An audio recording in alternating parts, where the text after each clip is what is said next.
My name is Carrie McDowell, and I freaking hate traveling. Hate isn't even an accurate term. I think I'd rather clean my nutsack with jalapeno juice and sandpaper than travel. I hate airports, I hate stewardesses. Yes, I know they prefer to be called air hostesses these days, but I think stewardesses is a nicer term. Mostly, I hate being away from my dogs. Don't get me wrong, I miss my wife too, but we can talk on the phone, Skype, and socialize. I can't talk to my dogs on the phone. I can't walk them on the phone and pet them. The dogs don't care about Skype. I still don't understand why I let my boss send me on these goddamn business trips. Of course, I'm the dumbass who let him talk me into a more senior position in the company. I work as a shop supervisor at EXJ Valve Company in Houston, Texas. I started out working there as a loader. I worked on any machine they needed. Sometimes I welded, sometimes I just turned a wrench. I was and still am one of those guys that will do whatever it takes to get the job done. I started at EXJ 20 years ago after I was laid off from a sawmill in South Dakota. I only lived in South Dakota for 2 years and felt miserable most of the time. The human body is definitely not designed to work outside in freezing weather. I moved there because a friend told me how much money we could make working as loggers. He had already worked there for a year and was making good money. Better than we can make at the refineries here, he told me. He never told me that the guy we were going to work for was a crook and didn't have any licenses. I only found out after my crew was arrested for trespassing on national forest land and cutting without a permit. After 3 days in jail, I was released because my public defender proved that I'd only worked for the company for 3 days and had only been in South Dakota for a week. While we were in jail, my buddy, our boss, and half the team fled to Oregon. I got tired of moving, so I got a job in a sawmill. Business was good. But when the timber industry went down, so did the sawmill business. I was looking for another job when I got a call from my best friend, Jay Kramer. Jay and I had grown up together since we lived a block away from each other as kids. All through high school, we rarely saw each other without each other. Jay had warned me about the lumberjack deal. But to his credit, I never got an "I told you so" from him. Jay, as it turned out, was looking for a job at the same time I was, and he told me about the place he had just applied to. He told me they were just starting out, and it was a great opportunity to get in on the first floor. Think about it, Skippy. He always called me Skippy because he said it was more manly than Carrie. What could be better for a couple of 25-year-olds? Plants? Hell, those guys are always in danger. They're always getting blown up. They're usually outside in bad weather, and unless you're a chemist, you're not going to make much money. We could work inside and have no chance of getting blown up. I thought about what he told me and decided to apply. 3 weeks later, I returned to Houston and applied for a job at EXJ. I was a little surprised to learn that Jay had taken a management position. Growing up, he was just a badass. We both went to community college. I found it tedious and boring, so I dropped out and went to work. He graduated and got some worthless degree in underwater basket weaving or some other pointless shit. I at least tried to enroll in a business management program, but studying and sitting through class after class was not for me. So I found it ironic that he'd be sitting at a desk and I'd be working in the shop. It was fine with me, though. I was always better at working with my hands than Jay. He was always more of an idea man, and I was the one who made the idea happen. So it's fitting that he barks orders he doesn't understand for me to follow. Even more amusing to me was Lauren Graham, the plant manager and Jay's boss. Lauren was a walking contradiction. He was about 100 pounds overweight, but preached that employees should live a healthy lifestyle. He claimed to have an open-door policy for an office he was never in. Also, he was so grossly overpaid it wasn't funny, but would yell if any department wanted to spend an extra dollar to get a better quality tool. There was even talk that the guys who had to go on business trips were forced to stay at Motel 6.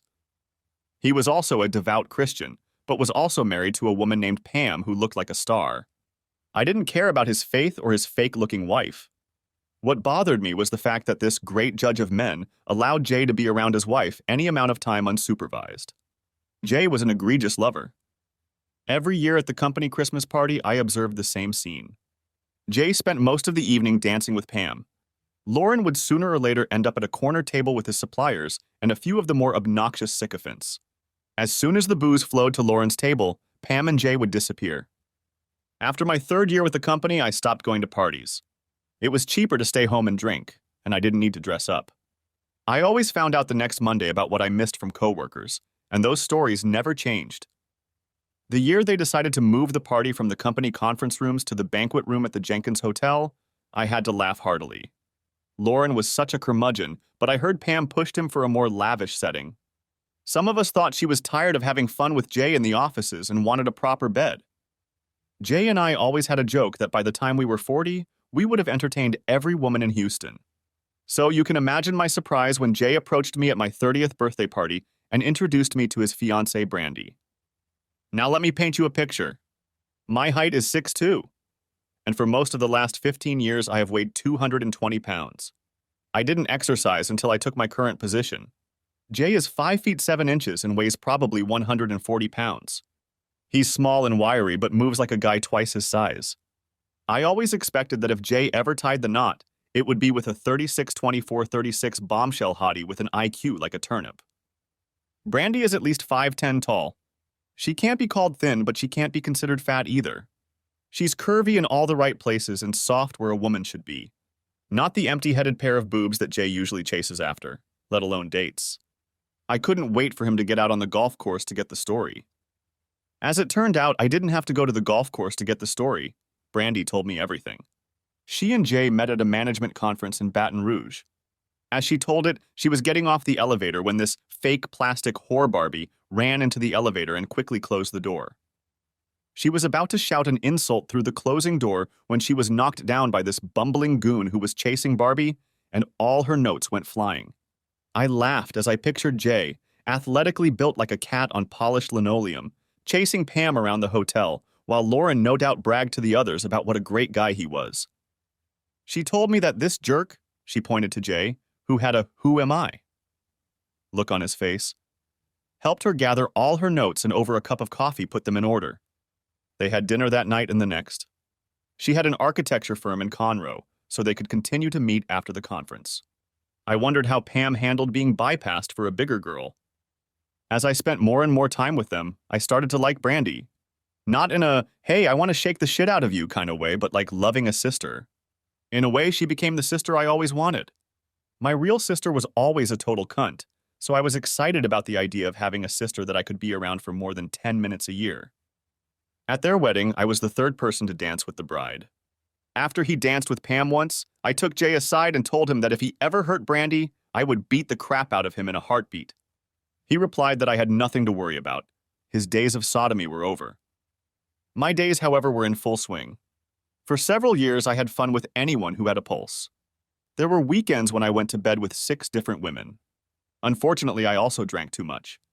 Drinking and working was all there was to my life. After 5 years and 3 bouts of binge drinking, everything fell into place. While sowing wild oats, I had one basic rule. I was not to deliberately pursue a married woman. I'm sure 1 or 2 slipped through the cracks, but in general, if I saw even the slightest indication that she was married, I would break off the relationship and run away. I had an epiphany after a Lynyrd Skynyrd song. It was just like the song Gimme 3 Steps.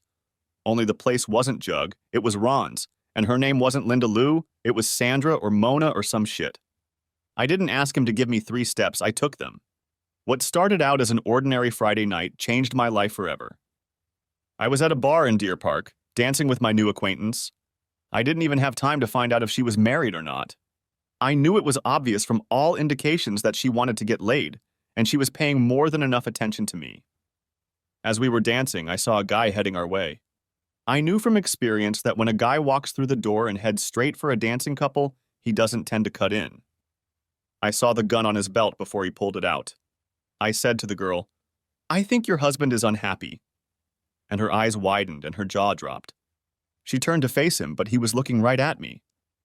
She started to say something to him and he pushed her aside and pounced on me. He was distracted enough that he wasn't ready for my preemptive strike. I saw him fall to the floor and headed for the side exit. Once in the parking lot, I dashed to the front of the building and jumped into my truck. As I pulled out of the parking lot, a loud squeak sounded over the squeal of tires. It was followed by another. I looked in my rearview mirror and saw a guy with his face covered in blood pointing a gun in my direction. I saw the muzzle flash and heard another gunshot. I swerved into the first right lane I could find and drove aimlessly through residential streets for about an hour. After making sure I wasn't being followed, I pulled into a gas station and got out of my car to survey the damage. There were two distinctive bullet holes on the rear door of my car. When I discovered that a third bullet had ricocheted off the cab just below the driver's side window, I was shocked. It was at least an hour before I could drive home. That's when I realized my days of one-night stand entertainment were over. Call it God, fate, or a scientific word I can't pronounce, but it changed my worldview. I realized that guys are territorial as hell, and up until that point, I had been damn lucky. I swore to myself that I would never work in a bar again. I wasn't sure I'd ever see the insides of a honky-tonk again. A little over 12 hours later, I found myself in unfamiliar territory. For the first time since I can remember, I was home on a Saturday night. I had a crappy little TV with a rabbit ear antenna because I never watched TV. To dispel the boredom, I drank myself into oblivion. The next day, I went out and bought a TV and a VCR, and then splurged and bought a DVD player and some movies. Monday morning, I called and hooked up to a satellite connection. The next weekend went much more smoothly. For the next few years, I didn't go out on weekends. When guys at work asked about my weekend conquests, I only added to the legend. No one seemed to notice that there were fewer and fewer details in my stories. I told them I'd been to bars they definitely wouldn't go to. A couple of times on my birthday, I went out for a quiet dinner with Jay and Brandy, but the rest of the time I stayed home and became a movie buff. One afternoon, I was discussing movies with a guy and overheard the other guy say that he didn't understand how I found the time to watch movies. After that, I started to pay lip service to all the movies I watched. My life changed again 5 years ago. I had a buddy in high school named Terry Jarvis. Terry moved away right before our senior year, and I didn't hear from him until about 3 years after I gave up the bar lifestyle. Terry was the only one who knew I wasn't out every night. He stopped by my house one Friday night and caught me at home. After that, he would drop by my place from time to time for a beer or two. Terry never took much interest in Jay. I think it had something to do with Jay entertaining his cousin, but I never found out for sure. One night after 12 bottles, I told him about my life-changing night and why I wasn't partying anymore. He said he understood completely and advised me to see a counselor. I told him I totally understood and told him to back off. It was enough that he knew about my problem, but there was no way I was going to let some totally screwed-up stranger listen to my story. One Saturday night, Terry came over for a beer and invited me to his little sister Renee's birthday party. Renee was turning 30 years old. She had been married for 6 years to some guy from Missouri, but they divorced shortly after her 28th birthday. He turned out to be a big enough asshole to serve at her birthday party. As I was told, when the bailiff knocked on the door and asked for Renee, she thought it was a stripper for her party. Terry told me that they just stopped getting along and he decided to divorce her. I thought it was funny that he didn't threaten me with retaliation if I tried to get into her underwear. I arrived at the party and was immediately stunned. I expected loudmouth drunks, giggling pot enthusiasts, and half-dressed harlots, and what I got was grandparents and kebabs. Terry had a huge backyard, but only a small part of it was used. Somehow I found myself involved in a conversation with Terry's grandfather and father about the state of the oil business. Terry's father was a truck driver, and his grandfather was a roughneck until an accident on an offshore rig disabled him. He, like many former roughnecks, thought the guys on the rigs had it too easy now. He was just starting to rant about the sorry state of professional soccer when I excused myself to go get a beer or hang myself, whichever opportunity presented itself first. As I approached the fridge, Terry caught me and said, "Don't worry. After Grandma and Daddy leave, I'll have younger people coming over." "Oh? But I so love hearing about how all men today are wusses," I told him, and we laughed. "Your grandfather never let me down. Did you tell your sister you're throwing a party for her?" He looked a little embarrassed that she hadn't shown up yet. "I think she spent the day in Galveston at the beach. She should be here before too long." I grabbed my beer and went back to listening to the new rant. I thought about the last time I'd seen Renee. She was a freckled kid with braces and pigtails, calling her brother a booger eater or something to that effect. I was deep in my thoughts when the calls of "Hey, y'all" rang out like a redneck's alarm clock. The gate opened and 4 gorgeous women stepped through it. I recognized 2 of them immediately. Renee was still freckled and ponytailed, though her body hadn't stayed true to the shape of a decade ago. She had the kind of bob that she didn't want to leave. The other girl I recognized was Elizabeth Spears. Elizabeth, or Lizzie as she liked to call herself, had always been Renee's best friend.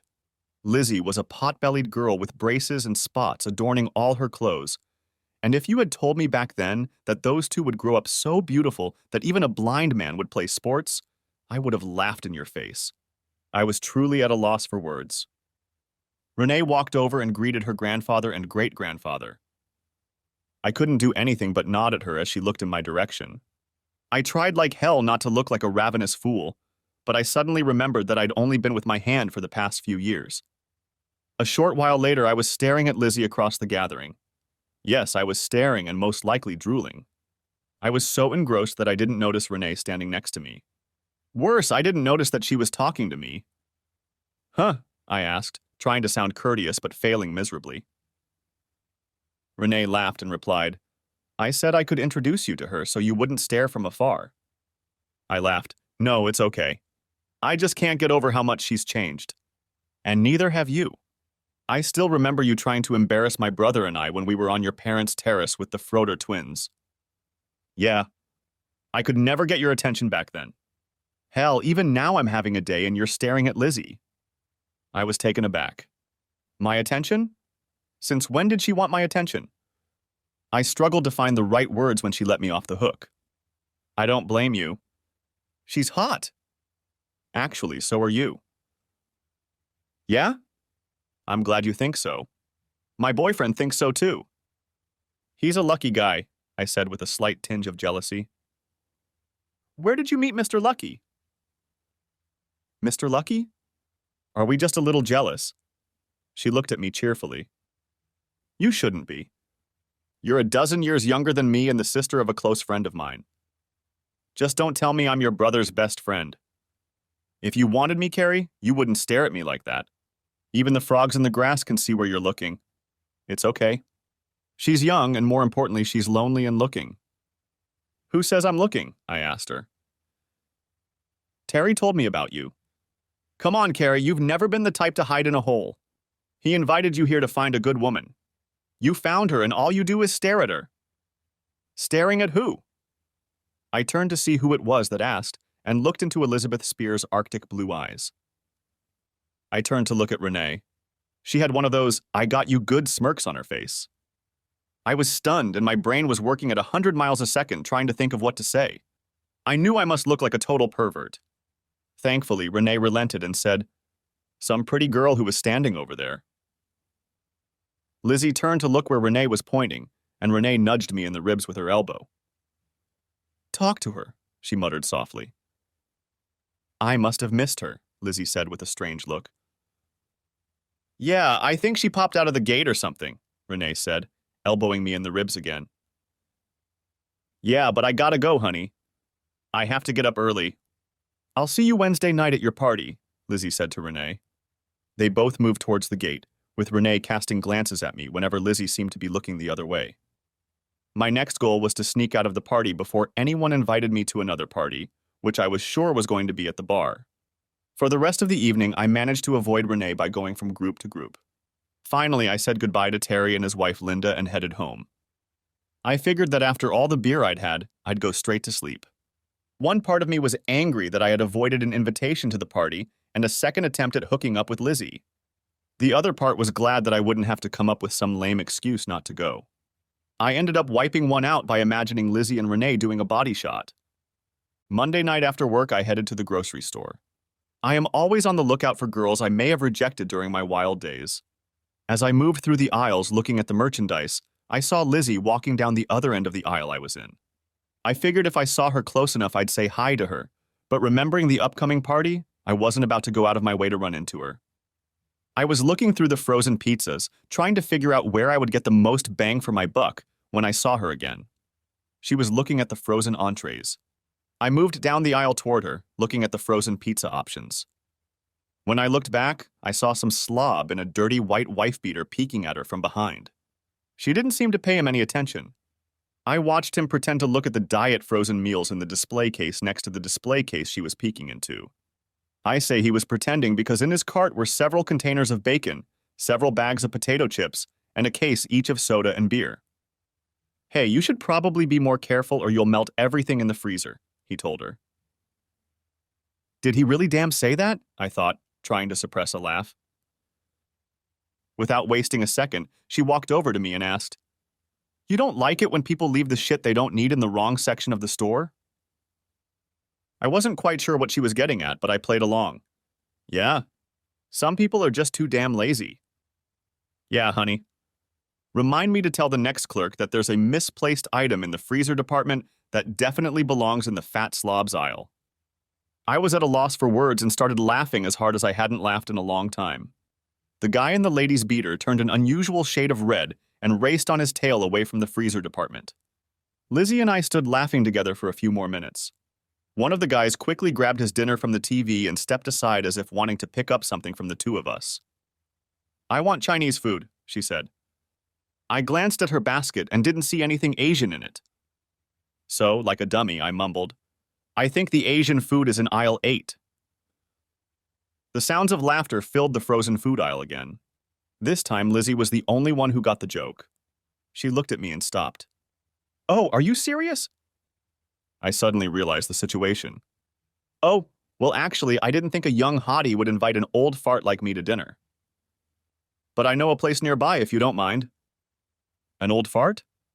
You're not even 40 yet, let alone an old fart. I blushed at her compliment and held out my hand to her. We left our baskets in the middle of the aisle and walked out of the store. We walked into a small establishment not far from my house. I had food delivered to me all the time, so I knew the food there was good. We chatted as we ate, and I kept imagining the sweet and sour sauce dripping off her protruding nipples. Watching Lizzie Spears eat was very sensual, even if only one of us was in the game. As we waited for the check, my brain was already deciding what images I would replay in my mind as I spanked little Carrie.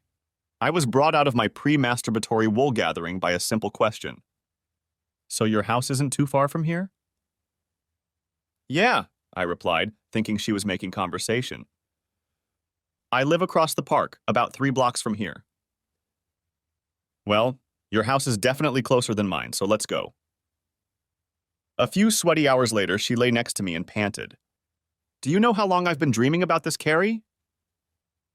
Well, I imagine you started... She silenced me by elbowing me in the ribs. You asshole. I meant how long I've dreamed of entertaining you. I'll tell you how long.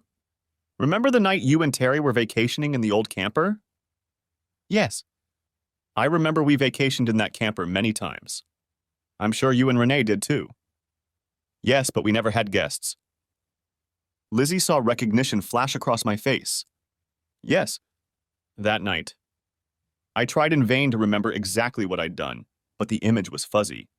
I remembered that Jessica and Melissa Froder were identical twins. I know that Terry and I had switched places with them several times that night. I may have even traveled around the world with Jess. When you made Jessica scream like a banshee, I didn't know what that meant, but it's been on my mind ever since, and I've wanted it ever since I realized. And Carrie, you were definitely worth the wait. She got out of bed and started to get dressed. You don't have to leave, I told her. Hell, I'll even sleep in the wet. I'll have to leave. I have to get up early and it's a long drive to my apartment. How long a drive?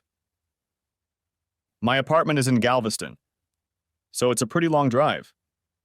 If you live in Galveston, why do you go grocery shopping in Pasadena?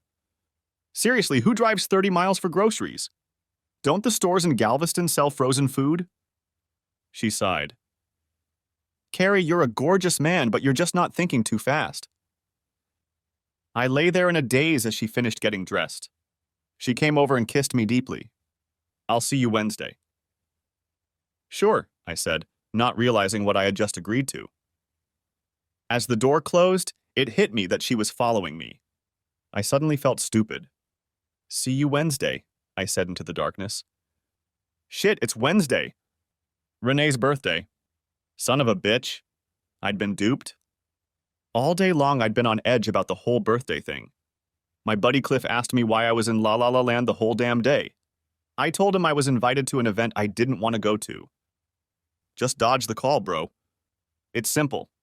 When the event's over, you'll say you forgot and your phone's on the fritz. Bingo! Lizzie didn't have my phone number. I didn't have a landline, and my cell phone wasn't listed in the phone book. I figured if she wanted to contact me, she'd have to come all the way from Galveston again. As I drove home, I was feeling pretty good.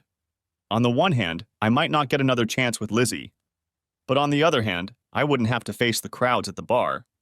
I stopped by the grocery store again since I hadn't bought anything the day before. When I got home, I turned on my phone and found that I had 3 text messages. I also had 3 text messages and a voice message from an unknown number. The first message had an address in downtown Houston. The next one had the time, 8 o'clock to be exact. The third message read, "Thanks for last night." How the hell did she get my number? I asked the empty room. I suddenly realized who the number belonged to. I dialed my voicemail and was greeted by Lizzie's pleasant voice. "Hi, handsome. I hope you don't mind, but I took the liberty of calling my cell phone from yours while you were in the bathroom last night. I texted you the address and time of Renee's party, so I'll see you there. Oh, and Carrie, I can't wait to see you." Damn Cliff and his advice. Cliff has obviously never encountered a person as driven as Lizzie. I spent a sleepless night trying to figure out how to avoid the party and failed miserably. That day was the first time I had ever taken a day off from work while I was there. I eventually fell asleep, but around 10 I was awakened by Quiet Riot's song. I was about to curse the bastard playing music while I tried to entertain Catherine Zeta-Jones when I realized I could hear my cell phone ringtone. I hit the answer button and tried to say something intelligible, but could only mumble something resembling English. "Carrie? You sound like you just woke up." "Not yet. In a little while. Do you want me to call you back later?" I finally realized I was awake and talking to Lizzie. "No, babe. I just had a rough night and I fell asleep a little while ago. You called me baby. Now I'm all worked up. You're not sick, are you? I'd hate for you to miss tonight's party. I'm so excited to see you."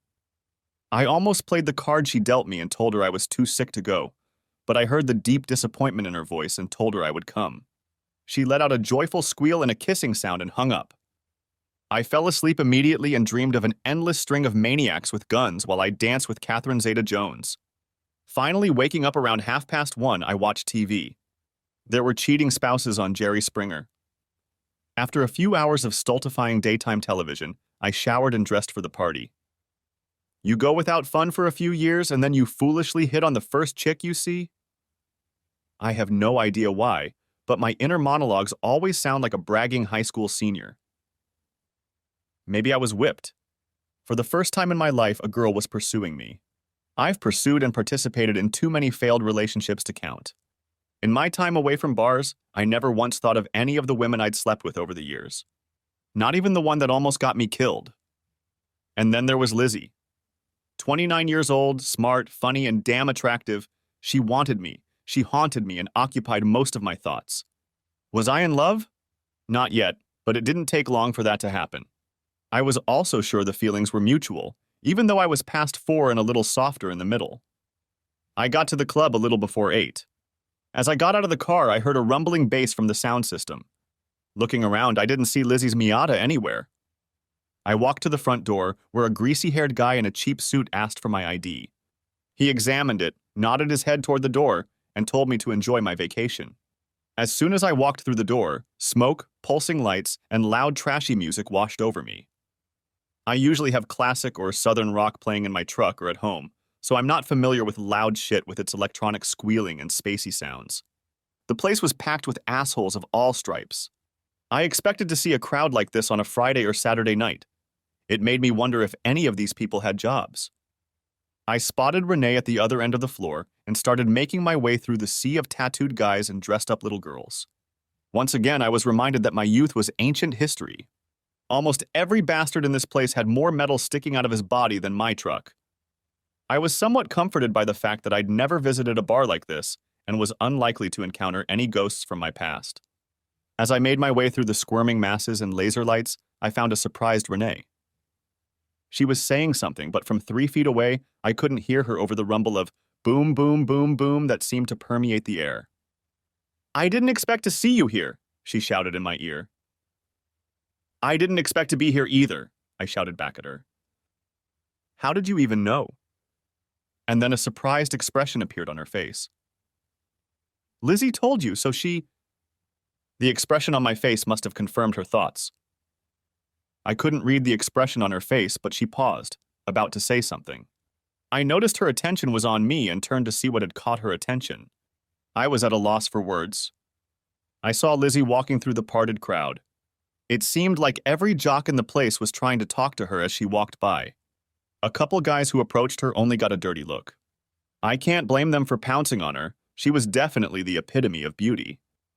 She walked right up to me and kissed me. All the dreams of the other men in the place died.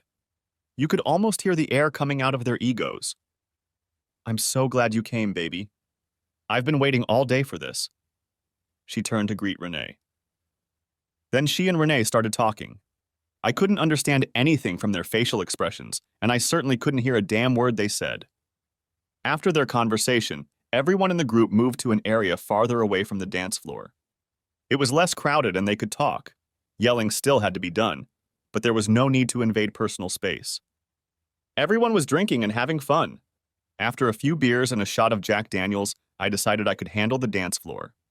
I really couldn't dance like everyone else, but it didn't seem to matter. Lizzie pressed herself against me with her whole body, and I just moved with the booms like everyone else. As we danced, I caught a glimpse of a guy approaching quickly. He walked over and patted Lizzie on the shoulder, and the world froze in slow motion for me. I saw, or thought I saw, him reach into his back pocket. I know a lot of guys keep their guns in their back pockets, so when the voice in my head yelled, "Run, Twitter-patiated twit!" I obeyed. Before I realized I had reacted, I was out the side door and in my truck. I was breaking traffic laws left and right trying to get out of the neighborhood. I kept hearing a strange sound. It was a rapid buzzing followed by a zinging sound.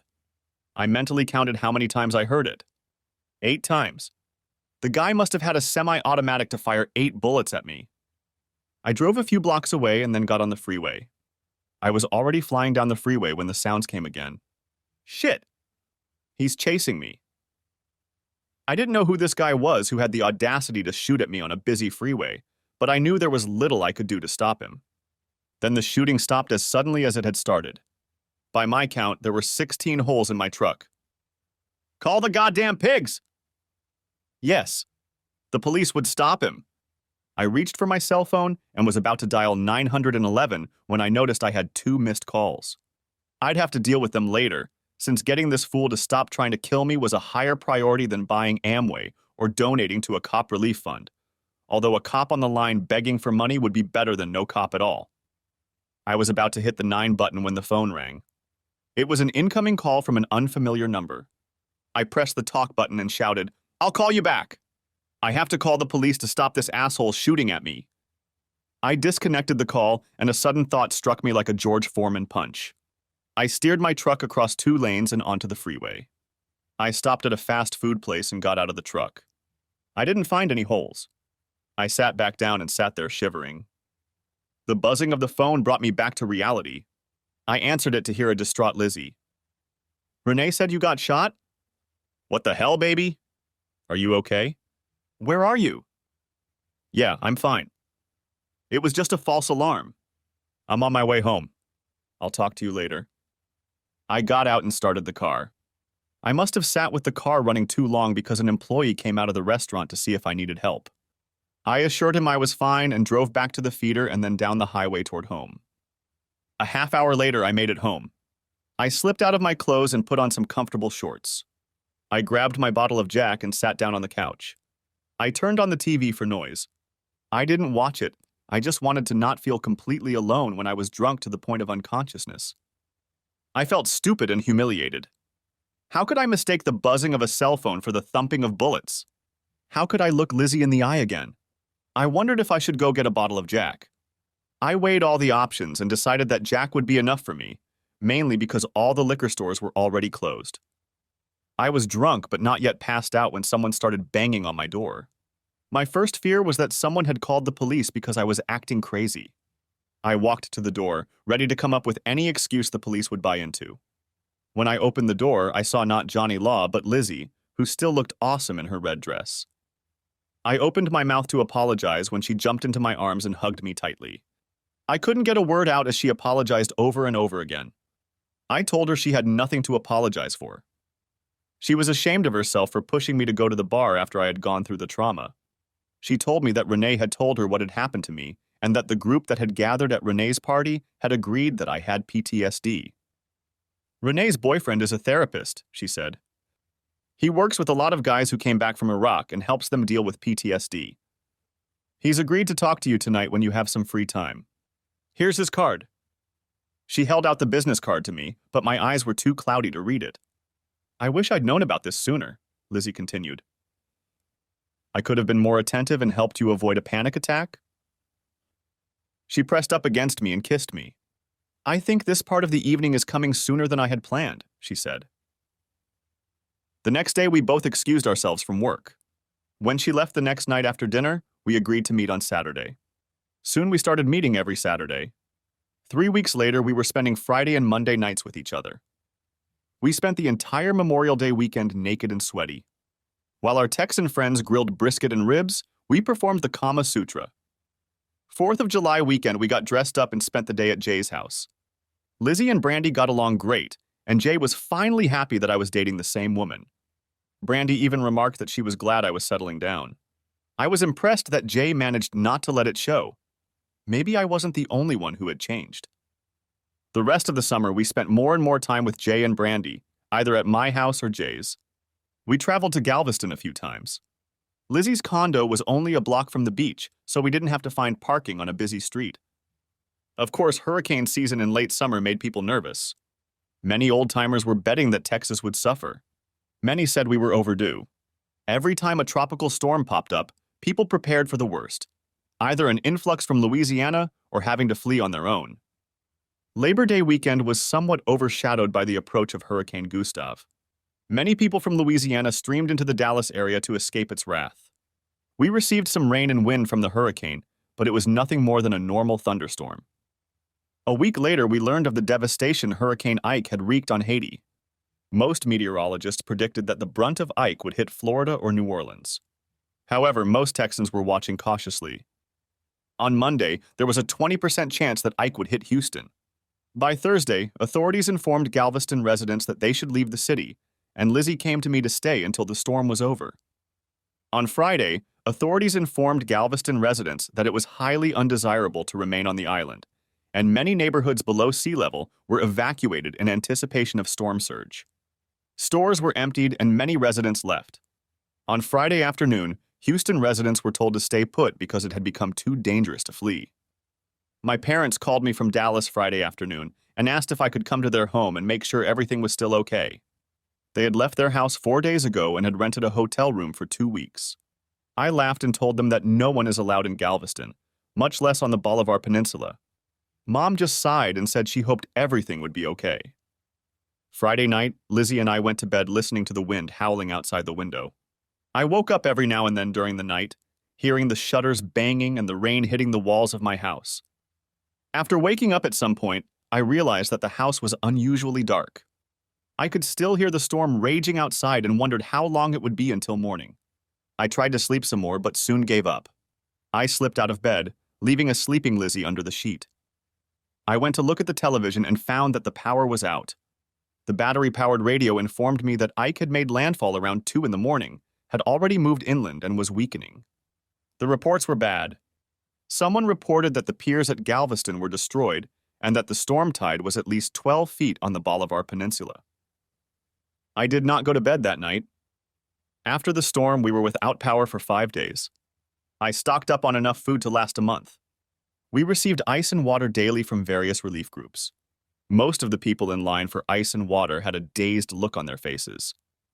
A few days after Ike passed, Lizzie and I tried to drive to her house to see what was left, but we were turned back by the authorities, saying the highway was impassable.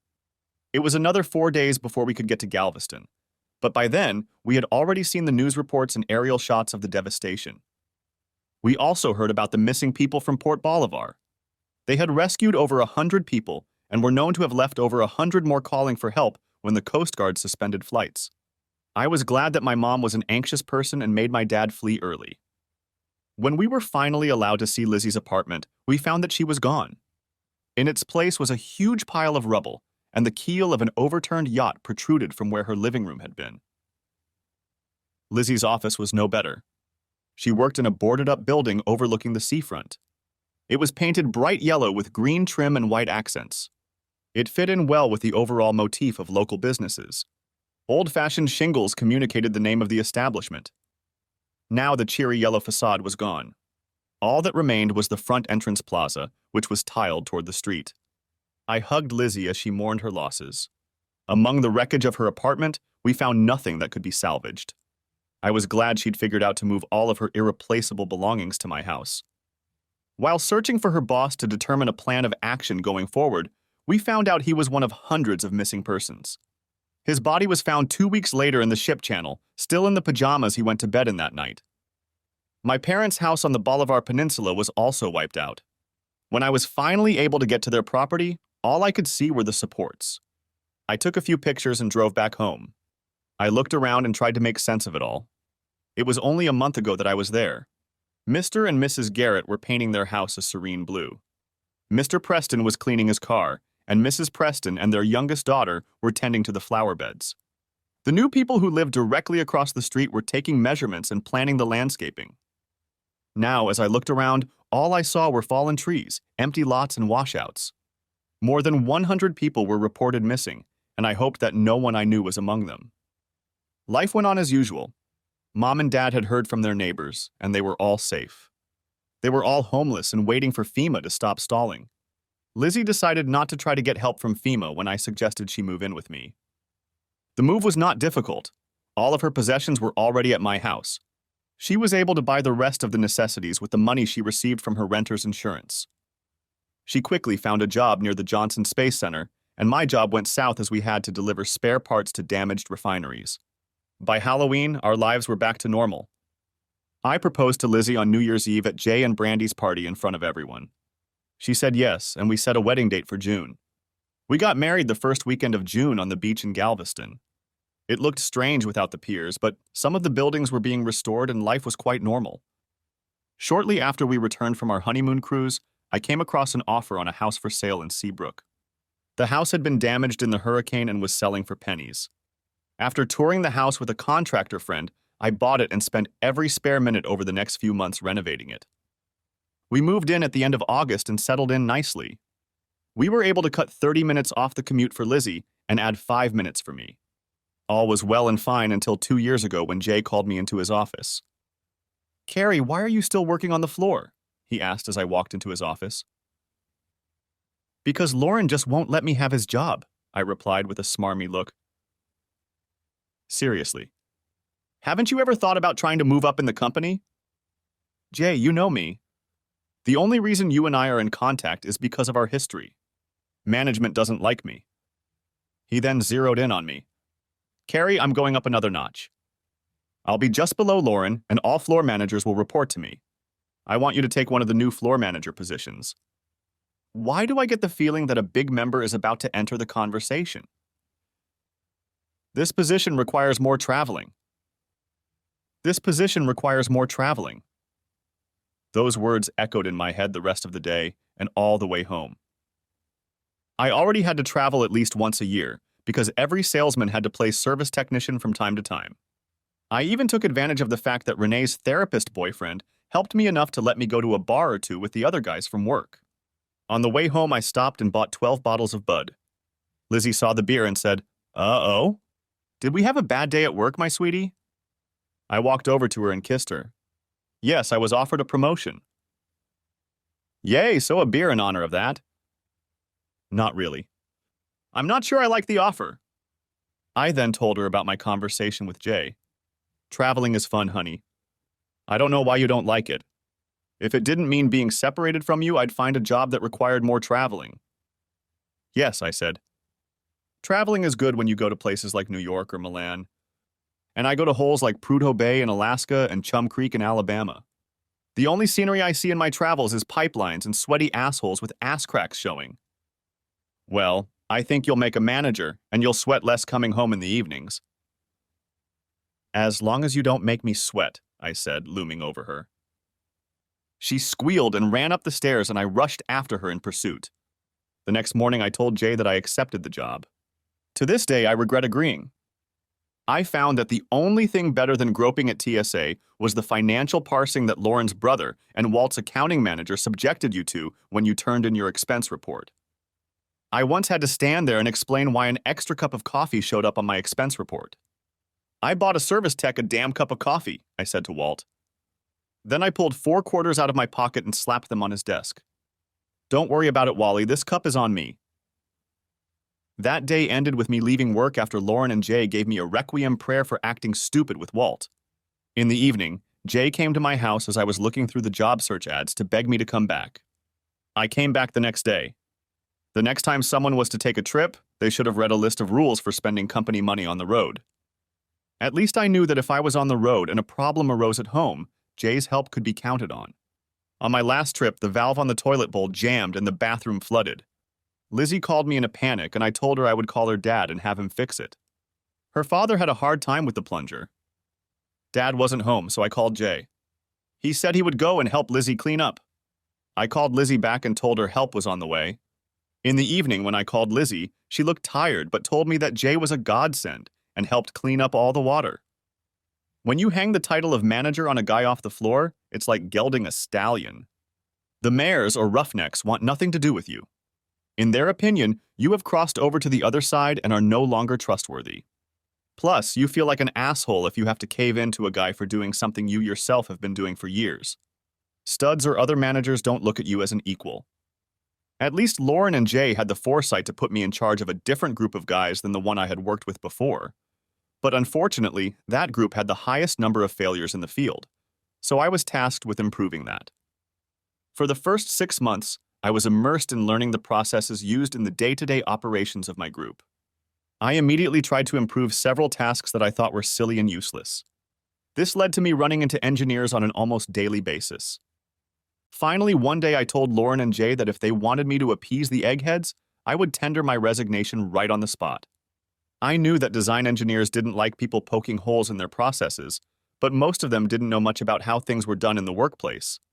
By the time all was said and done, I had an engineer who became the liaison between me and the rest of the engineers. Lauren also, albeit grudgingly, gave me carte blanche to look at the budget, figuring that whatever I spent on fixing problems in the plant would lead to fewer failures in the field down the road. Just when I started to really get going, someone decided I needed to review more field failures to make sure I was implementing the right fixes. Over the past year and a half, I've been sent out of town at least once a month and sometimes twice. But this trip really pissed me off. Jay always smirked when he gave me orders for business trips. I think he just enjoys being able to inconvenience me. This time was different. Since Hurricane Ike hit in 2008, we've been fortunate enough to avoid storms with a big name. It was scary a couple times, but nothing that caused people to evacuate. But for some reason, people were on edge after Tropical Depression 147 formed 2 days earlier in almost the same place where Ike formed in 2008. It moved slowly, but meteorologists kept a close eye on it. A few days later, Tropical Depression 147 grew into Hurricane Kate. I told Jay I wasn't happy to be sent back on the road so soon. It had been 3 days away from home when I was uncomfortable. He countered that the Kate was still in the South Atlantic and probably wouldn't make it big, and if it did, it wouldn't make it to Haiti by the time I got back. You'd better have hired a replacement for me by the time I get back, I said, snatching the itinerary out of his hands. I intended to hold out long enough to pay my travel expenses and then look elsewhere. He didn't follow up by asking me to change my mind, so either he thought I was joking or he didn't care. When I landed in Fairbanks 2 days later, Hurricane Kate was already bearing down on Haiti. I smiled at the thought that Jay might have to travel there to help our staff repair the damage. I knew it wouldn't be me. I had already gotten a job offer from EXJ's biggest competitor. It would take longer to commute to work, but at least I would get paid more and not have to drive. I had already worked with the foreman in Fairbanks several times. He seemed surprised that EXJ was sending someone again. I don't know why you guys are here. You guys have all seen these failures before, he told me. I don't know either. I just looked at their kit 3 weeks ago. It would be cheaper to just send the failures back to you to look at them instead of flying here all the time. Maybe my shift manager will implement that, I thought. In my hotel room that evening, I turned on the news and learned that Kate had devastated Haiti. The storm was already a Category 3 and was predicted to skirt Cuba and possibly head for Mexico. I called home, talked to a sleepy Lizzie, and then went to bed myself. The morning news was a little disappointing. Kate had changed course during the night and was predicted to crash into Cuba. According to the new models, it was supposed to hit northern Mexico. I went and spent a boring day watching the guys change valves and engines. In the evening, the news was even worse. Kate was hitting Cuba, and now Noah had opened up the possibility that she might be headed for the Texas coast. I cursed Jay, dialing Lizzie's cell phone number and getting no answer. I figured she was already asleep. I tried calling her in the morning and still no answer. After figuring out the time difference, I realized she was probably at work. I then set out for my last day of boredom in Alaska. I spent most of the day thinking about the fact that if I ever went back to Alaska, I would have to bring my fishing gear with me. In the evening, I called home again and got no answer. I tried calling on the landline and got no answer either. To say I was worried would be an understatement. My next step was to call Jay. Just as I was about to call him, my cell phone rang. The caller ID indicated that it was Mrs. J, since my phone had Brandy's cell listed. I was able to answer in a calm voice. "Hi, Brandy." "Carrie, have you talked to Jay lately?" There was concern in her voice. I was just about to call him. "I've been trying to reach him for the past 2 days, but I haven't gotten an answer, and Susie said he didn't show up for work today." An alarm bell rang in the back of my head. "I can't get through to Lizzie either," I told her. "I was going to have Jay stop by and check on her." "Where are you, Carrie?" "I'm stuck in glorious Fairbanks, Alaska until tomorrow." "Wait, you said Susie told you that Jay didn't show up for work, so does that mean he's not home?" "I don't know. I'm in Baltimore right now and I'm supposed to be here until Friday, but because Kate might hit Houston, my boss assigned me to Denver tomorrow to wait out the storm." "Denver? Why don't you fly home?" "He said the airports are threatening to close. He wants me away from the East Coast in case the hurricane heads that way. He figured Denver would be safer than anywhere else." An icy chill ran down my spine at the thought of not being able to get home. I couldn't reach Lizzie and Brandy couldn't find Jay. For a brief second, I wondered if Jay and Lizzie were together, but I immediately put the thought out of my mind. Lizzie and I had a great marriage and an amazing life. "I have to fly out of here in the morning," I told Brandy. "I'll call you as soon as I hear anything, assuming I make it home, of course." "Good luck, Carrie, and thanks." We said love you to each other and said goodbye. I turned on the Weather Channel and watched as a gorgeous reporter was doing her report from the amusement center on the pier in Galveston. She reported that evacuations were underway as a precaution, but were not yet mandatory. I took a nap between 8 and 11 o'clock. I got up, showered, and packed. At midnight, I drove the rental car to the airport and checked in for my flight home. I was irritated and getting more irritable by the minute while the asshole at TSA was dealing with me. Finally, at 25 to 2 a.m., the plane was in the air and I said goodbye to Alaska. I planned to come back here someday to fish and enjoy the natural beauty of the place. As I went to bed, I dreamed of making love to Lizzie on the grassy riverbank, in between bouts with salmon in the crystal blue river. My dreams of salmon were broken by the ringing of cabin bells, followed by the ringing voice of our intrepid captain. "Friends, we are approaching Seattle. Local time is 5:45. The weather is calm and cool, 68 degrees, and the sky is clear." He thanked us for choosing their brand and wished us a good time in Seattle. I hoped that my stay in Seattle would not last longer than the 3-hour stopover required by my itinerary. A quick check with the gate agent assured me that all flights to Houston were currently on schedule, but she advised me to keep my eyes open as the weather was rapidly deteriorating. I went to the airport lounge and had a coffee laced with Irish whiskey. No one seems to give a damn at the airport if you're chugging alcohol before most people are even out of bed. I had 3 hours to kill time, so I figured the lounge was the most appropriate place. I usually like to sit at the gate and watch the action on the tarmac, but today I wanted to sit and watch TV. One of the TVs was showing a meteorologist who was being pummeled by the wind and driving rain, and he was shouting into a microphone that he could see destruction all around him. A few minutes later, it appeared that he was in Florida. During the night, Kate had struck the Keys and Cuba Islands. I tried calling both Lizzie and Jay, but neither line was answered. I called Jay's office and told him to call me ASAP as soon as absolutely humanly possible. I even called Lauren's office and left him the same message.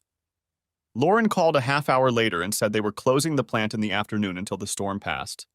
He also said Jay hadn't called once in the last 2 days and was facing disciplinary action. Even managers aren't immune to the no-call, no-show rule, he said. Figuring I had about 45 minutes left, I paid the bill and headed for the gate. The status board for Flight 7706 to Houston still said it was on schedule. It seemed like it took forever before we were called to board. I breathed a sigh of relief as we were pushed back off the runway and the captain started the engines. I had flown out of Seattle many times over the past year, and I don't think I had ever seen the sun shine there. The city looked very peaceful in the early morning sun. I dozed off again, but woke up about an hour into the flight out of Houston. We hit turbulence, which was not unusual for this leg of the flight. As we approached Bush Intercontinental Airport, I noticed heavy northbound traffic. As far as I could see, the southbound lanes were fairly clear. I knew that in the event of a mass evacuation, even the southbound lanes would be diverted to the north. This was decided after so many had gotten out of Ike's impact with such difficulty. As we exited the plane, we were told that all passengers heading to Galveston needed to contact the authorities beforehand. As I walked to baggage claim, I heard stories of people getting into fights over tickets for northbound flights.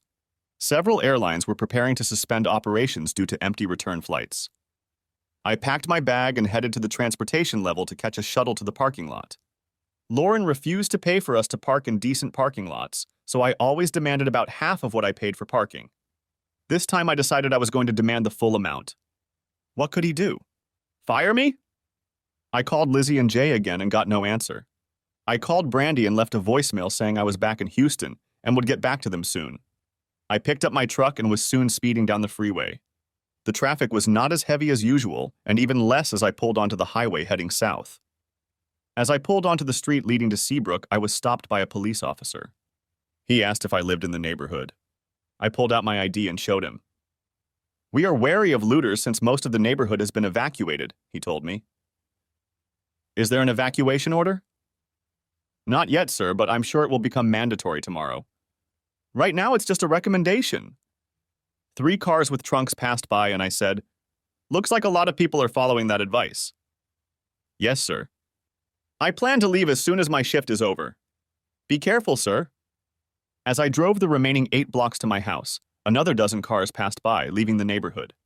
I pulled into my driveway, figuring I'd put the car in the garage later. I noticed my neighbor Bob Sandoval stowing things in a small U-Haul trailer. "So soon, Bob?" shouted I to him. "What happened to that Aztec spirit?" "Hey, Mac." He called me Mac because his wife's name was Carrie, and he thought one Carrie giving him a hard time was enough. "Yeah, I'm running away, kid. I hope you don't need a U-Haul truck, because that's the last one I could find in Harris County. I've got 5 more minutes, and then we'll head to Austin to find a hotel." "Hey, Bob, have you seen Lizzie in the last 2 days?" "No. To tell you the truth, I haven't even seen a light on in there. Maybe she's gone to her parents' house." "Damn me. Why didn't I think of that?" "It's called Mac's rectal cranial inversion." "Never heard of it, Bob." "It comes from not pulling your head out of your ass." Bastard. Bob was always catching me on shit like this. I was just about to say something when Carrie and their little daughter Michelle came out of the house. "Hi there, me and Mini-Me," I addressed the ladies. "You're silly, Mac," the 7-year-old girl in pigtails said, giving me one of her million megawatt smiles. "Hi, me," Carrie said. We called each other Me. "Have a safe trip, guys, and I'll see you in a week or so," I said to Bob and Carrie. "You too, Mac," Bob said. "Are you going to go to your great daddy's cabin?" "That's my plan. But first I've got to track down my beautiful half." "Good luck and take care of yourself, Mac." I waved them off as Carrie and Michelle climbed into their Blazer, and Bob went back to make sure the house was locked. I chided myself for never bringing up Lizzie's parents. Brad and Teresa Spears had a house in Katie's neighborhood in Houston, and they were most likely out of harm's way. I unlocked the front door and, barely crossing the threshold, realized I hadn't used my key. The door was unlocked. My irritation was tempered by the fact that of my 4 dogs, only Lucifer had come to greet me. Ginger, King, and Bubby were nowhere to be seen. Once upon a time, Lizzie and I had 1 dog. Lucifer, named for his ability to get into trouble when he was a puppy. Lucifer is a Boston Terrier, and he stuck to me like glue. We got Bubby from neighbors who were getting divorced. None of them had time for him. I always played with him over the fence. One day while I was playing ball with Bubby, his owner Allison came outside. As she marched across the yard, I thought she was going to say something about me playing with her dog. "You and Bubby seem to be getting along pretty well," she said to me. "Yeah, I guess I do, but I haven't met a dog I don't get along with yet." "Listen, Jeff and I are selling the house, and when I move, I won't be able to take Bubby with me. It would do my heart a lot of good if you would take him in with you. Will you do that for me?" "I won't do it for you," I said, and saw her face lower. "I will do it for him. I can't bear the thought of him going to the orphanage." Half an hour later, I was playing with Bubby in my own backyard. "Do they know their dog is here?" Lizzie asked when she came out to tell me it was time for dinner. "She knows anyway," I answered her. I then explained why the beautiful gray and white pit bull was with me. She was a little offended that I had taken the dog without consulting her, but understood. "From now on, I will consult with you before getting new dogs," I said with 2 thumbs up like a scout. If there's a place in hell for people who break their scout oaths, that's where I'm headed. I'd forgotten to consult her when the woman who drove the tacos offered me a German Shepherd puppy named King. And she was out of town when I came across a stray Rottweiler named Ginger. Although she was here when I put up search ads and put an ad in the paper looking for Ginger. After a month, she agreed and we had 4 dogs. Yes, the dogs eat a lot and poop a lot, but I spent a lot of money and time training them. The big dogs are trained to let a stranger into a room, but once they are in the room, the dogs block their exit until I act up and Lucifer just plays badass. Even Lizzie can't call them off. For some reason, they don't respect her, and that's something I plan to work on with them. Terry happened to find out about it when we were watching the game on TV. He went to the bathroom. I forgot to call the dogs to me when he left the room. When he came out, there were 4 grinning canine teeth staring back at him. I laughed and called them to me, but was assured that they would keep any intruder trapped until I arrived and dealt with the situation. As I knelt down to pick up Lucifer and greet Daddy the way he likes to, licking my nose 3 times and then nuzzling my chin, I noticed Lizzie's robe lying in the middle of the foyer. Before I could get alert, a howl came from the top of the stairs. Looking up, I saw Bubby at the top of the stairs. I was about to call him to me when I heard Lizzie calling for me. "Carrie, can you call the dogs off?" They locked me in the guest room. I almost did, but something stopped me and I went up the stairs. Just as I got up the stairs, I heard the door close. Stepping out into the hallway, I found King and Ginger staring at the guest room door. I knew the dogs would never stop Lizzie from leaving, so something was wrong. As I approached the door, King whined. I scratched his head and then petted Ginger and Bubby. "Why is the door closed, Lizzie?" "Dogs scare me," came from the other side, and then I heard something else. I heard a whisper. "Open the door, Lizzie." She didn't answer, and I heard another whisper. "Honey, the dogs have had me trapped in here for 3 days now. Why don't you take them out for a walk so I can get out?" The dogs didn't really listen to her, but they never treated her like an intruder. They knew she was with me. I instantly became furious because the only thing I could conclude was that someone who didn't belong here was in there with her. Without warning, I kicked the door with all my might. The door flew inward and splinters from the jamb flew through the air. Luckily for Lizzie, she was standing far enough to the side that the door didn't hit her. My best friend was less fortunate. The door hit Jay in the face and knocked him back 3 steps. I flew into a rage and lunged at Jay. He didn't stand a chance because of the door hitting him, and I followed. I turned around and saw Lizzie holding a heavy lamp as if she wanted to hit me with it. When I lowered my eyes, I saw Bubby wedged between us and bared his teeth. King and Ginger had just entered the room with their tails up. Lizzie's face filled with pure fear and she dropped the lamp, and that's when I fully realized the situation. "I have things to do," I said as evenly as possible. "I'll get to you in a little while." "Carrie, things aren't what they seem, baby. Just let me explain." "Not what it seems? It looks to me like an open and closed case. Just stay the hell where you are." I considered slapping Jay upside the head, but I wanted to keep him sane in the future. As I left the room, I patted King on the shoulder and said, "Security." I didn't know the last time the dogs had eaten, but I figured I'd make it up to them. As I walked down the stairs, I heard Lizzie squealing at me and King growling at her before she retreated back into the guest room. Not far from where I found Lizzie's robe, I found her cell phone. On the couch, I found Jay's clothes, and in his pants pockets, I found his cell phone. I stuffed his clothes into the fireplace and contemplated lighting it. I took both phones into the dining room and plugged them into their chargers. Walking out to the garage, I called Brandy. Carrie, did you get to Houston okay? Yeah, I'm here. I know where Jay is and he'll be in touch with you soon. Thank God he's alive, she said. I bet you won't be so grateful after a while, I thought. Did you get to Denver okay? Yes. When I got here, they started canceling flights to Houston. I'm not surprised. I think I'm the only living soul in Seabrook right now. Even the criminals are fleeing. Be careful, Carrie. I will. We'll talk in a little while. I went to the garage to put up the hurricane shutters, and for some reason I was surprised to see Brandy's Lexus parked on my side next to Lizzie's Sentra. Chicken shit bastard can't even use his own car to chase his wife. My hurricane shutters consisted of half-inch thick plywood that I painted to match the color of the house. The plywood was attached to the sill with a set of metal clamps. These clamps were springy and held the plywood in place, even if the wind managed to somehow get under the wood. They allowed the shutter to simply be pushed back into place. It took longer to move the ladder and get to each window than it did to install each shutter. Taking them down was just as easy. Clamping one of the clamps, you pushed one side of the shutter, pulled the other, and unscrewed the shutter. This could only be done from the outside.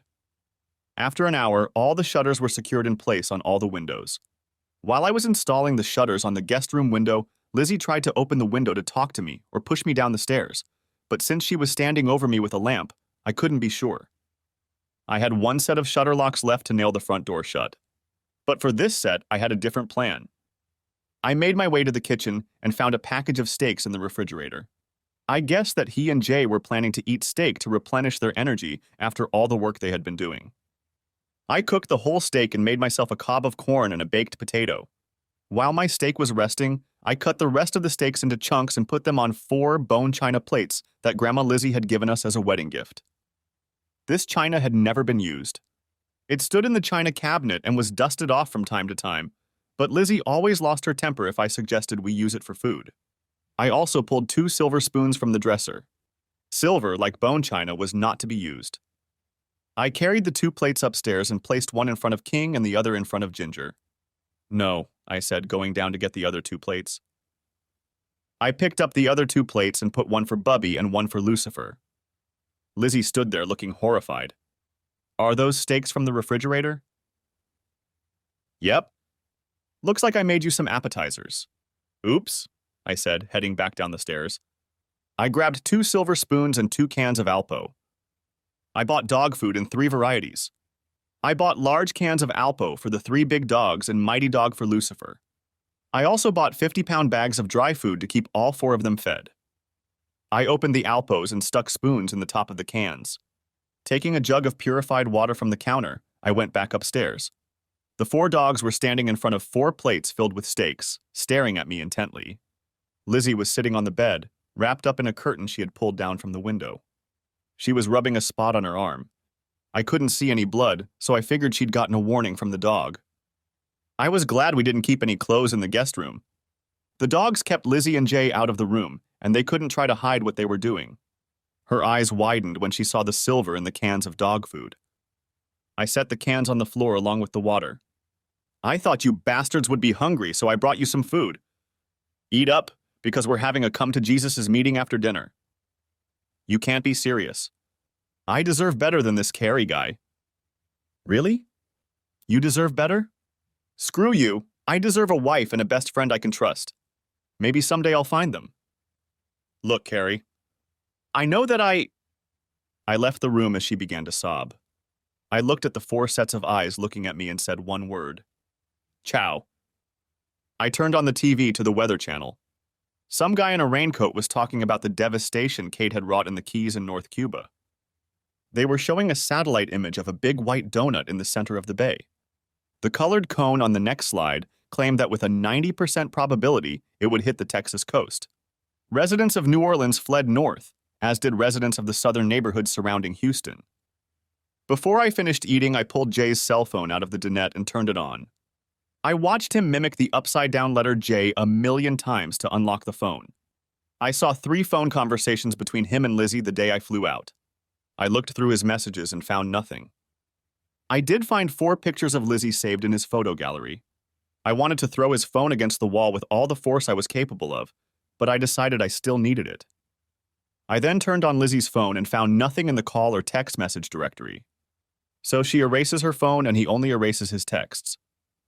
I looked through her photo gallery. There were no new pictures there? I took a perverse pleasure in watching her phone shatter into hundreds of shards as I hurled it against the stone insert of the fireplace. I finished eating and tossed the plate like a frisbee into the glass front of Lizzie's closet. There was a deafening explosion in the quiet house. "What the hell was that?" shouted Lizzie from the guest room. She repeated it 3 more times before she realized I wasn't answering. I picked up Jay's phone again and looked through his messages. I saw Skype and realized what I was going to do. I called Brandy from my phone and asked if she had Skype. She replied that she did because she and Jay Skype a lot when she has to travel. "Carrie, you sound weird." "What's going on?" "Just get ready to Skype." "I'll call you in a little while." I rushed to the phone and dialed the Skype number. Jay's username popped up right away, and the passwords were childishly simple. I only had to type in pee-pee, poo-poo, and finally boogers before I was online. The phone rang, and then Brandy's puzzled face appeared on the screen. "Carrie? Why do you have Jay's phone?" "Let Jay explain, honey," I said as I walked up the stairs. The dogs were still licking their plates when I got to the door. "Oh, Jay, someone wants to talk to you," I said, turning my phone so that the front camera captured Jay's predicament. Jay and Lizzie were sitting on the bed, eating an Alpo and not looking too happy. "Jay? What the hell is going on? Why are you in there? Why are you bleeding? Did you get mugged or something?" "Liz..." There was a pause as realization came over her. "You, a whore chasing a bastard?"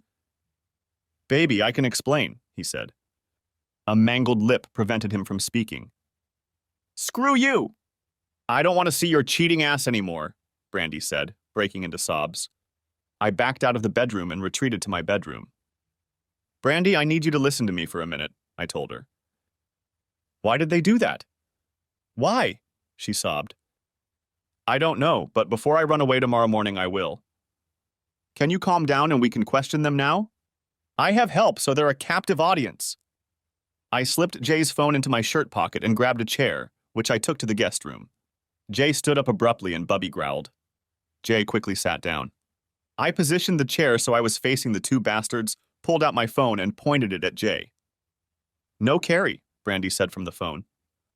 "Turn the phone so I can look at you." "I don't want to see those 2. I turned the phone around and started. "So, Jay, how long have you been entertaining my wife?" He didn't answer anything. Lizzie was the first to open up. "It started when you were out of town and your toilet broke. You called Jay and asked him to come over and help me. While we were cleaning up, it just sort of happened all by itself." "I understand." "You were cleaning wet tiles, slipped, and accidentally cheated on me. Did I get that right?" "No. It just happened. I felt like shit for weeks. I was so afraid you'd find out somehow. I was embarrassed and excited at the same time. Jay was telling me what a pleasure it is to have fun with someone you're not married to." "Really?" Brandy asked from the phone. "Did you know that this is the 3rd time he's had that pleasure? Did you know that each time he begged me to come back? What's more, he begged me never to tell you, Carrie." "You great piece of shit," I yelled at Jay. "Do you realize how many fights I've been in over the years because you got a high from taking someone else's girl? Did I tell you that after I kicked Jerry May's ass to get him off your back, Jerry and his 5 buddies jumped me at the fair dance that year?" Jay hung his head and Lizzie looked amazed. I had never shared that part of my past with her. I was pretty sure Jay had never told Brandy about it. I caught the look in Brandy's eyes that told me the same thing. "Point me at Lizzie," Brandy ordered. I turned the phone around as she asked, "Bitch, you're lucky I'm not around. You have one of the most expensive men on the planet, and you're entertaining him with my garbage man husband? Carrie might forgive you." She paused, and I saw a twinkle in Lizzie's eyes. "But if I ever see you again, it'll be too soon." "Jay, we're done." "Turn me off, Carrie, I'll call you." I did as she asked. Lizzie cried again. And then something hit me. Just as I was about to say this, Brandy called me on Jay's phone. Sorry, Carrie, I just couldn't look at his ass anymore.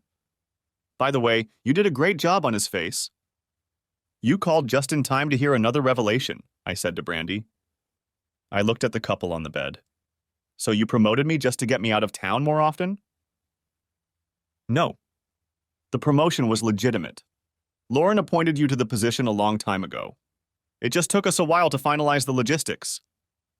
Did you come here and entertain Lizzie every time I left town? Lizzie replied, no.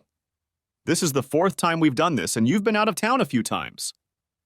So you've entertained my best friend 5 times, and I haven't guessed a thing. 4 times, Jay said, embarrassed. After the first time, it was only when both you and Brandy were out of town. So, I said, trying not to give away my frustration and anger. How many times have I had to leave for some faraway hole so you could come here and entertain my wife? 2 of your last 3 trips have been unnecessary. Even Lauren started to get mad, but I told him you were the one asking for those trips. He paused and looked me in the eye like he'd done so many times before. He usually kissed my ass to keep me from quitting my job. Listen, it was just sex, nothing more, and I'm sorry as hell. I don't know how I can... Shut your weaselly ass up, I yelled. If Brandy hadn't been on the phone, a projectile would have flown into his face. You're goddamn dead to me. As far as I'm concerned, you two can entertain each other with your fists until the end of time. I'm done with both of you. I told Brandy I'd call her in a few minutes and hung up. I carried the chair out of the room and looked around. You two can sleep here? I'm dead tired and ready for bed. Can't we at least get some clothes? Whined Jay. You've done fine without it, so I guess a few hours won't hurt. Lizzie lifted her head to say something, but I glared at her. I pulled on the broken door, but it wouldn't budge, so I used the storm bolt and front door locks to seal the room. I didn't hear any protests, but Lizzie asked, "Is that really necessary?" Is it really necessary? Obviously, I can't trust you two, and my dogs need a rest. The 2 of us will discuss it in the morning. I went to my bedroom and just collapsed on the bed. Soon all 4 dogs were snuggled up next to me. I was just starting to doze off when I remembered Brandy. I called her from Jay's cell phone. Are you okay? I asked her. No. No, I'm not okay. Are you? Not at all, I said, holding back the emotions that were trying to spill out of me. She was my world, Brandy. Shh. I know, Carrie, she said as my sobs took over. I was ready to catch him again. I didn't see that either. But you had no idea, so I'm sure it hasn't gotten to you yet. What are you going to do now? I'll leave in the morning. I'm sure I'll end up in jail. Maybe I'll just leave and let those 2 sort themselves out. Take care of yourself, Carrie. Call me when you get a chance. I hung up the phone and forced myself to sleep by an effort of will. I didn't sleep well, but I did fall asleep. When I woke up in the night, I heard the wind howling outside my window. I got up and walked down the stairs to watch TV. As I walked past the guest room, I heard something. I wasn't sure if it was Lizzie crying or what was going on. Honestly, at that point, I didn't care anymore. It didn't matter. I was done with both of them. I guessed that when it came time to get a divorce, Brandy and I could be witnesses for each other to file for adultery. Maybe a deal could be struck that would keep my ass out of jail. I switched the TV and the local news program was showing a peaceful, sunny day. From the voiceover, it was talking about Denver, and wildfires were raging in Colorado. It seemed like every time I saw the news about Colorado, either some idiot was shooting people or there was a major forest fire. Then they showed a scene on the beach. The waves were ferocious, and you could see boats being tossed around. The voiceover said the footage was taken in Pensacola, Florida, and the waves were caused by cheating. Treason? Thought I. The woman on TV said T.S. Lizzie was raging on the Gulf Coast. T.S., of course, stands for typical whore. Everybody knows that. They showed a picture of my wife. They said she was bent on destroying men. The guy with the pointer was named Jay. It was just sex, but look who's stupid, he said, when a picture of me in a stupid Alaskan fur coat appeared on the screen. The look on my face was just stupid. They walked back into the studio to a laughing pair of presenters. Her colleague squealed and said, "Can you believe this knucklehead didn't know? I think the next time he goes out of town, I'm going to go and entertain her." This set off another fit of laughter. Just as the presenters were doubling over while holding their bellies, Lizzie appeared on the screen. "Hey, baby, I just want you to know it was just sex." The long-o sound continued. I realized the sound was coming from the TV. I fell asleep on the couch with Lucifer curled up in my lap. Ginger and King lay on either side of me, and Bubby nestled in the soft chair. I blinked my eyes and saw the emergency alert symbol on the TV screen. The warning at the bottom said that a mandatory evacuation had been declared in some areas. I watched as the list scrolled alphabetically. I saw Kima and Nassau on the list and realized Seabrook would be there. I switched to the Weather Channel and saw that Kate was 50 miles off the coast and traveling almost the same path as Ike. They predicted that Kate would make landfall in 4 hours. I realized that I had to act if I wanted to get out alive. I quickly loaded the emergency supplies into my truck along with dog food. I grabbed a duffel bag and folded a large amount of my clothes into it and threw them into the truck. I loaded Lucifer into his doghouse and put it in the truck. We kept $5,000 in cash in a wall safe in case we had to flee, and I left $100 in there. Then I went upstairs to deal with the crooks.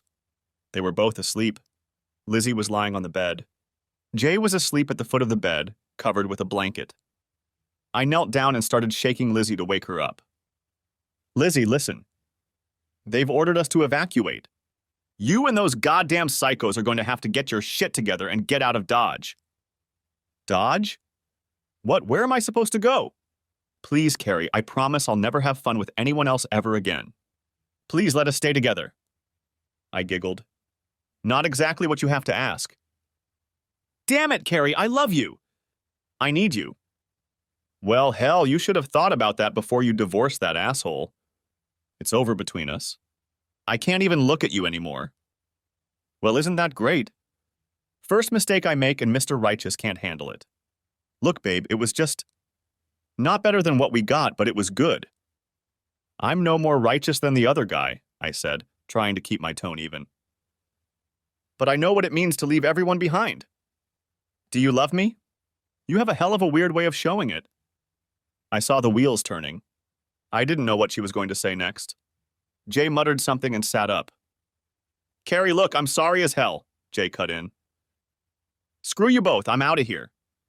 "Good luck, I'll see you when Kate passes." I turned toward the door. "I can't believe you're leaving me because of a little indiscretion." "Boo boo boo. I've done it to him a few times." "Did it hurt you? Did you even notice, for crying out loud?" "No. The only problem is that you hurt your little male ego. You're twice the man Jay Carey is.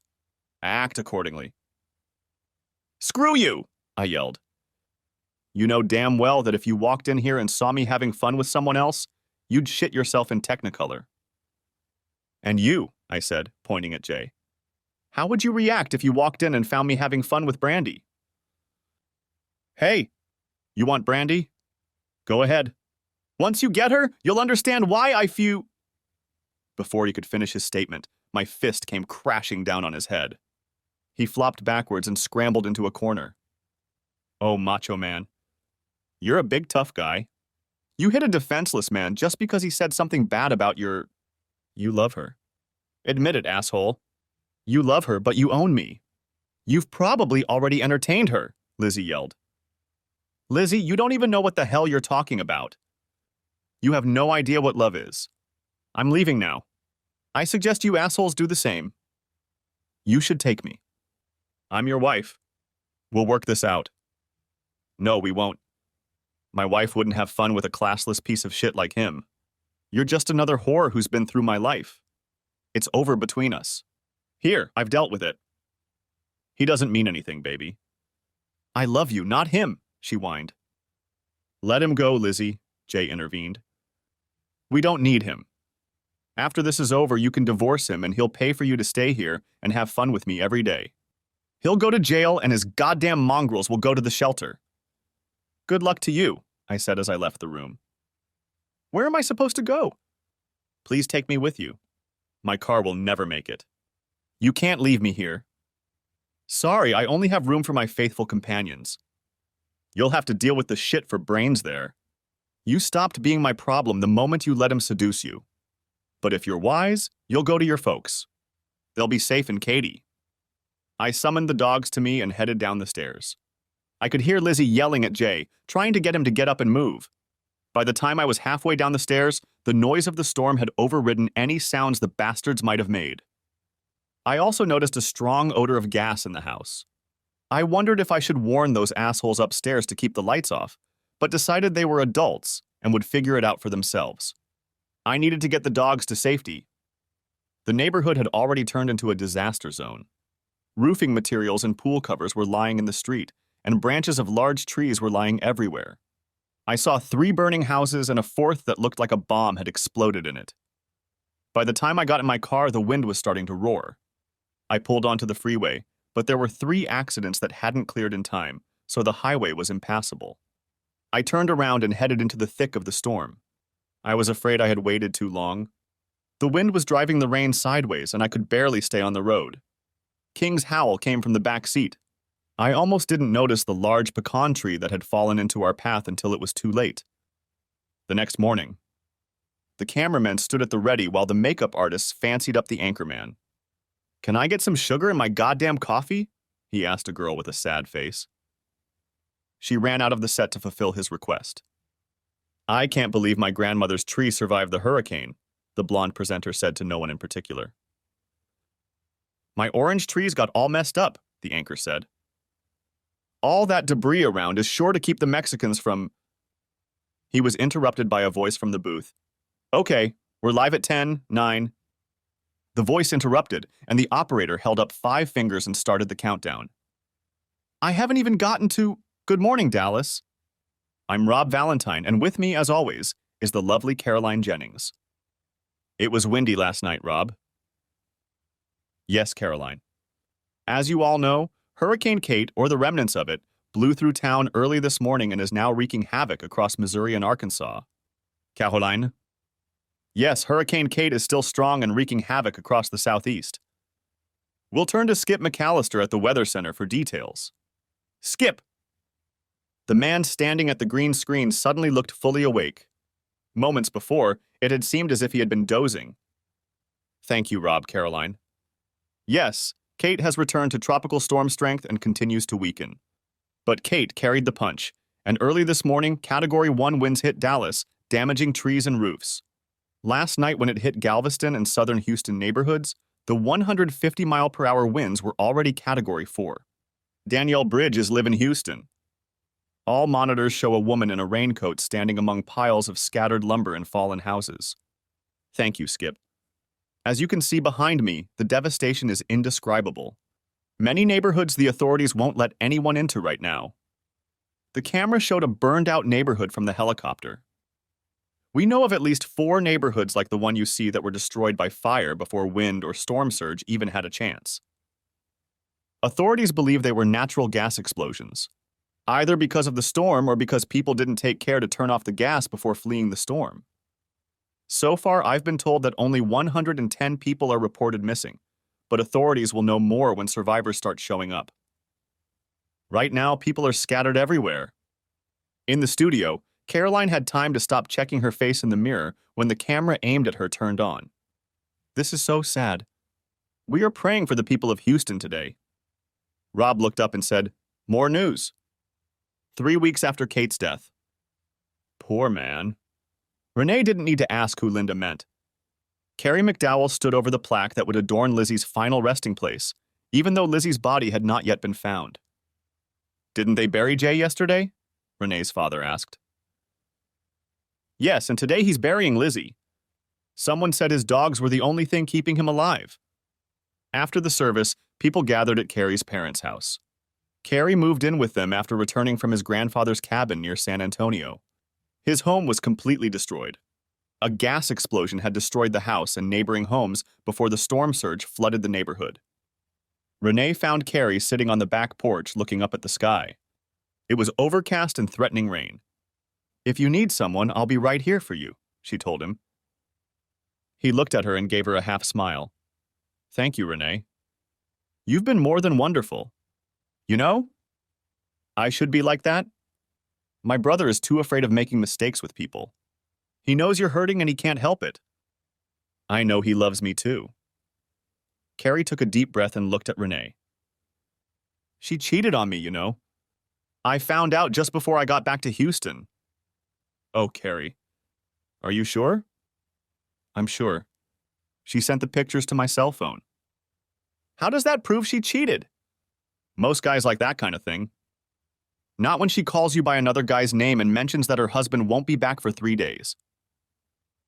Oh, Carrie. I'm so sorry, she said, starting to cry. So you know who? Yes. His funeral was yesterday. Jay? She asked, surprised. Lizzie was having fun with Jay? For a while, Carrie was silent. He seemed to be struggling to find the words and losing the battle to hold back the tears. Terry said they found her car, but no body. Yeah. They said they found some empty cars. Too many people didn't leave when they were told. Brandy knew? Yeah, sort of. She knew he was cheating on her, but she didn't know with whom. I talked to her when I was in San Antonio. She's going to move to LA. She has family there, there's a job opening at her company, and she wants to get away from everything that's going on here. When I get the insurance money, she's going to sell me her house. He himself didn't know why he wasn't being truthful about how he found out about Lizzie's infidelity. He told himself that the cell phone story made him look less foolish. For weeks, he had been alternately feeling guilty for not taking Jay and Lizzie with him, and feeling stupid about the affair happening under his nose. He knew they had plenty of time to get to her parents' house. He'd traveled 10 miles and back, and it had all worked out. They had an easier escape route. He suspected they might have been in the house when it exploded. You know what the saddest part is? If she were coming through the gate right now, I don't know that I wouldn't take her back. I loved her with all my heart, he sobbed. I'd die for her, so I don't see how she could do that to me. Of course, he snorted. You could say I'd take her back, since I'm sure she'd be out of bounds now. I told her parents she wasn't here when I got home and figured she'd already left for San Antonio. Her father blames me, even though they haven't been able to contact her for days either. Carrie sighed and looked at Renee. I let your brother down, you know that. A puzzled expression appeared on Renee's face. You let Terry down? How? Do you remember the barbecue for your birthday? She nodded, and he continued. You said that night that Terry invited me there to find a good woman. I found Lizzie, and now I realize it wasn't that good. So I failed. No, Renee said. I remember that conversation well. I told you that he invited you there to find a good woman. And all you did was stare at Lizzie and ignore the good woman. Carrie McDowell, I've spent my whole life trying to get your attention. She paused and looked up at the darkening sky. She had no idea I wanted you. I didn't know she was into you until the day before my party. I had planned to meet you the Tuesday before the party and invite you. I knew you'd find a reason not to go, so I was going to make you do it the following weekend. Carrie sat stunned for a few minutes, then put his arm around Renee's shoulders. Can you find it in your heart to forgive a fool? No, but I've always loved you, Carrie. That will never change. You're not a fool, and there's nothing to forgive you, even if you are a little retarded. So what's going to happen now? Asked Carrie. Oh, I'm going to try to make a life with my new boyfriend. Oh, Carrie said dejectedly. Hopefully he'll treat you well and make you happy. I'm sure he will, Carrie. He's a great guy, even if he is a little slow. 4 weeks after Kate, the detectives who arrived on the scene looked like they stepped out of a slapstick buddy cop movie. Detective Willis was tall, black, and bald. Detective Lewis was short, fat, and white. They had been partners for over a decade. The young patrol cop gestured for them to approach him. Officer Dane? Lewis asked. The young policeman nodded. What do we have here? Detective, the rescue team found these 2 bodies by the trees, and I thought you might want to take a look at them. I haven't called forensics yet because I got in trouble last time. Oh yeah? I heard about that. You called CSI to a drowned woman in a car, Willis said. I didn't hear about that, Lewis said. Yeah, that was a week ago. Forensics determined at a glance that she was a hurricane victim and read Officer Dane the riot act. Lewis grinned. Wouldn't want to be a rookie after a major disaster. Kid, we'll be finding bodies for a month. You did the right thing to call us. They followed the young officer into a grove of dead trees. Detective Willis took a few pictures and said, "Call in the rescue team, Officer Dane. These two died in the storm. See the swelling? That's from the water. Their DNA will tell us where to put the bodies. I bet they were in that little Nissan we found last week. It was only a few hundred yards from here." "They could have been from that burned-out neighborhood too," Will said. The officer walked back to his patrol car, and Willis and Lewis walked back to their unmarked sedan. "You know, Tom," Lewis said, "now's as good a time as any to get away with this." "You're right, Dave.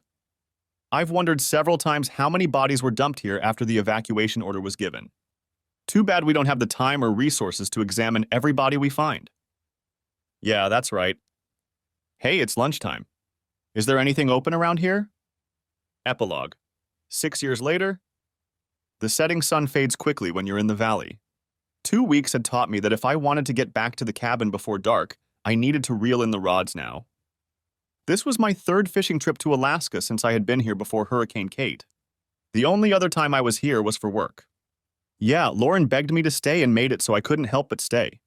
He'd appointed Norman Childs to Jay's old position, and Norman didn't like his managers leaving, so he drastically limited our travel.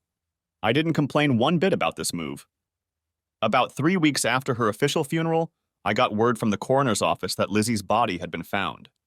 They say it's good when it's finalized, but for me, it just opened up all my wounds.